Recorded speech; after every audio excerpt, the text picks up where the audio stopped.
Gerard, I wanted to ask you, J.D. Vance, I just want you to listen to this clip from J.D. Vance. Just have a listen, then I'll ask you the question.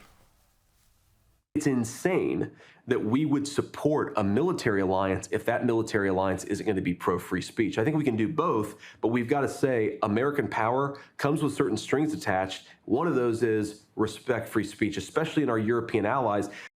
It is one thing to prevent a predator from preying on a child on the internet, and it is something quite different to prevent a grown man or woman from accessing an opinion that the government thinks is misinformation.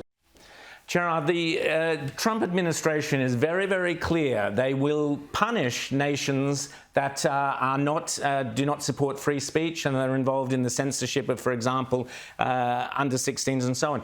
We are heading now into a situation where we'll probably, hopefully, have a Liberal government, but that Liberal government seems hell-bent on censoring and putting in more restrictions on free speech. How will the Australian government of Peter Dutton ever work with the Americans if that's the case?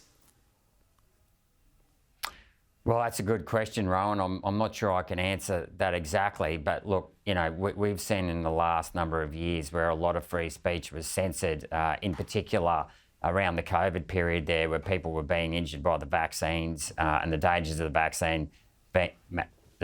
vaccine were being censored. And we've actually just recently had Mark Zuckerberg come out and say that he was actually directly influenced by the White House to censor those posts.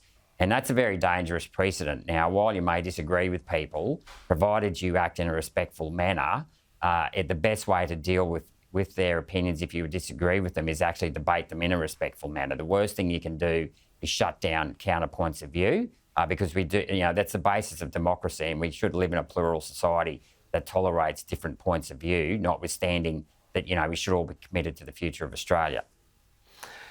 Holly, very quickly, are the Libs going too far on censoring free speech, censoring under 16, social media and so on? Look, how good's J.D. Vance for a start? He's just spectacular, and I watched his whole speech to the AI Summit and he is just fantastic. And I think what he said about that space is completely right. So if you haven't watched it, go and watch his whole speech, because it's even better than that section on free speech. Look, the misinformation and the obsession with having legislation around that, I think, has gone too far. I am the Shadow Assistant Minister for Mental Health, and I met with, Kids Helpline and some of the groups this week, and they're really nervous about how they're going to reach the kids that their services their services talk to. And so we have to be very, very careful that we do shut the door on some of the bullying and the really dangerous online things, but also not shut them out when this is the new world. This is a brave new world, and we need to make sure we're not shutting off lines of communication. Absolutely, I agree. I think the Libs have gone way over the top on their obsession with censorship and censoring free speech. Thank you so much, Holly Hughes and Gerard Rennick.